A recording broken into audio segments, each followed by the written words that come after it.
రాజా ఇటు చూడు. Okay right right ready ready ready right right Nandipet ready ready ready దూది కింది Lavanya ready ready sir ready ready sir right done okay sir.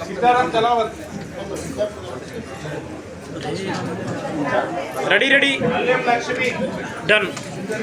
Nandipet మండలంలో చెక్కుల పంపిణీ కార్యక్రమం కళ్యాణ లక్ష్మి షాదీ ముబారక్. కానీ ప్రజలు వాళ్ళతో సంతృప్తిగా లేరు. అన్న తులం బంగారం ఇంకా 3 ఏళ్ళు అవుతున్నది, ఎప్పుడు ఇస్తారన్న తులం అని అడుగుతున్నారు. ప్రజలకేం చెప్పలేకపోతున్నాం. రెండోది పెన్షన్లు, కొత్త పెన్షన్లు ఇస్తామన్నారు. ఇంతవరకు 2.5 సంవత్సరాలు 3 సంవత్సరాలు ఒక పెన్షన్ లేదు. పెన్షన్లు ఎప్పుడు ఇస్తారన్న అని అడుగుతున్నారు. 4,000 రూపాయలు పెంచుతామన్నారు, పెన్షన్లు అవి కూడా ఇవ్వట్లేదు. నిరుద్యోగులు కూడా ఎక్కడికి వచ్చినా మాకు ఇబ్బందిగా ఉంది ఎమ్మెల్యేలుగా. కాబట్టి గౌరవనీయ ముఖ్యమంత్రి గారు 3 సంవత్సరాలు అయింది, ఇంకా దయచేసి ప్రచారం పక్కన పెట్టి పరిపాలన మీద దృష్టి పెట్టు. నువ్వు అనుకుంటున్నావు ఇంతకుముందు వాళ్ళు మోసం చేసినట్లు మళ్ళీ ఎలక్షన్ రాగానే 8,000 పెన్షన్ ఇస్తా, లేకపోతే 6 తులాల బంగారం ఇస్తా, మళ్ళీ మోసం చేసి గద్దెనెక్కుతా అనుకుంటున్నావు. కానీ ప్రజల నుంచి బాగా నిరసన తెలుపుతున్నారు, ఇక్కడ ధర్నాలు చేస్తున్నారు, నిలదీస్తున్నారు. మేము ఏం చెప్పుకోవాలా, ఇబ్బందికరంగా ఉంది రేవంత్ రెడ్డి. దయచేసి ఇక్కడ అలానే ఇక్కడున్న గోదావరి పర్యాటక ప్రాంతాలు సుమారు 30 గ్రామాల ప్రజలు అడుగుతున్నారు. అన్న పుష్కరాలు మళ్ళీ కొడంగల్కి వస్తాయా, మదిరకు వస్తాయా? గోదావరి ఇక్కడున్నది, మరి ఈ గోదావరిని కూడా ఉండబోతారా నల్గొండోడు, ఖమ్మమోడు, మహబూబ్ నగరోడు అని అడుగుతున్నారు. కాబట్టి మీరు దక్షిణ తెలంగాణ మంత్రులకు చెప్తున్నా, ఇప్పటికన్నా దీంట్లోనే మోసం చేయకుండా మమ్మల్ని ఆర్మూరు ప్రాంత ప్రజల్ని. ఎందుకంటే గోదావరి, శ్రీరామ్ సాగర్ మొత్తం మా వైపే ఉంది. గోదావరి పుష్కరాలకు 3,000 కోట్లు అంటున్నారు. ఒక 300 కోట్లను కేటాయిస్తే ఒక 30 గ్రామాల పేదరికము ఈ ప్రాంతంలో ఉన్న నిరుద్యోగం తగ్గుతుందని ప్రజలు కోరుకుంటున్నారు. దీన్ని కూడా ఈ ద్వారా డిమాండ్ చేస్తున్న ప్రభుత్వాన్ని. టూరిజం అభివృద్ధికి, ఈకో టూరిజంకు 200 కోట్లు అడిగాము. ఇంకా 2 కోట్లు ఇచ్చాడు ముఖ్యమంత్రి. ఇంకా 198 కోట్లు బాకీ ఉన్నాడు. ఆ 198 కోట్లు కొడంగల్కి తీసుకుపోయిండు. ఒకవేళ మనకి ఇవ్వకపోతే కొడంగల్ ఏవైతే తీసుకుపోయిండో అట్లా కట్టుకుని కూలగొట్టాలని అంటున్నారు ప్రజలు.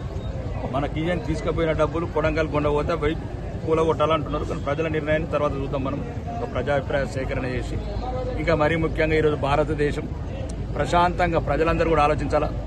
భారతీయ జనతా పార్టీ అధికారం ద్వారా, నరేంద్ర మోడీ నాయకత్వం ద్వారా, ప్రపంచంలో మనం ఏర్పరచుకున్న సంబంధాల ద్వారా ఈరోజు ఒకే ఒక ప్రధాని ప్రపంచంలో ఉన్నాడు. అమెరికా ప్రెసిడెంట్తోని, రష్యా ప్రెసిడెంట్తోని, ఇరాన్ ప్రెసిడెంట్తోని, ఇజ్రాయెల్ ప్రెసిడెంట్తోని మాట్లాడే ఈ ప్రపంచంలో ఏకైక వ్యక్తి నరేంద్ర మోడీ. ప్రజలు కూడా అక్కడ మహమ్మద్ ప్రవక్త పుట్టిన సౌదీలోనే నమాజు చేసుకోలేని, వాళ్ళ ప్రార్థనలు చేసుకోలేని, వాళ్ళ పండగ చేసుకోలేని, వాళ్ళ ఉపవాసాలు చేసుకోలేని ఒక పరిస్థితులలో ఉన్నది. ఈరోజు బాంబుల భయంతో దుబాయ్లో కావచ్చు, ఖత్తర్లో కావచ్చు, సౌదీలో కావచ్చు, బహ్రెయిన్లో కావచ్చు, కువైట్లో కావచ్చు, బాంబులు తప్ప భయంతో బతుకుతున్నారు. బాంబుల భయం లేకుండా ముస్లింలకు మరీ ప్రత్యేకంగా మీ 30 రోజుల ఉపవాస దీక్షలు ఈ దేశవ్యాప్తంగా శాంతియుతంగా జరుపుకునేటట్టు చేసిన ఘనత అది భారతీయ జనతా పార్టీకి చెందుతుందని చెప్తున్నారు.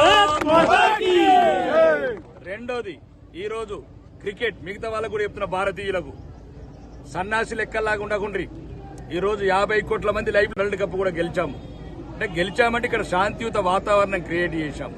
అదే ఇజ్రాయెల్, ఇరాన్లో, అమెరికాలో ఈ పరిస్థితి లేదు. కాబట్టి ఈరోజు దేశం ఎట్లా అభివృద్ధి చెందింది, ఏ రకంగా భద్రత ఉంది, ఎటువంటి ఇనుప కంచెలు కట్టినాం ఈ దేశానికి, ఎటువంటి అంతర్జాతీయ సంబంధాలు పెంచుకున్నాం ఈ దేశంతో. కాబట్టి ప్రజలందరూ కూడా ఆలోచించి ఎప్పుడు కూడా ఈ భారతీయ జనతా పార్టీ వైపు ఉంటారని, నరేంద్ర మోడీ నాయకత్వం వైపు మీరు ఆమోదిస్తారని, మరియు ఎప్పటికి ఇట్లనే భద్రంగా ఉందాం, కలిసి బతుకుదాం, కలిసి కలలు పంచుకుందాం.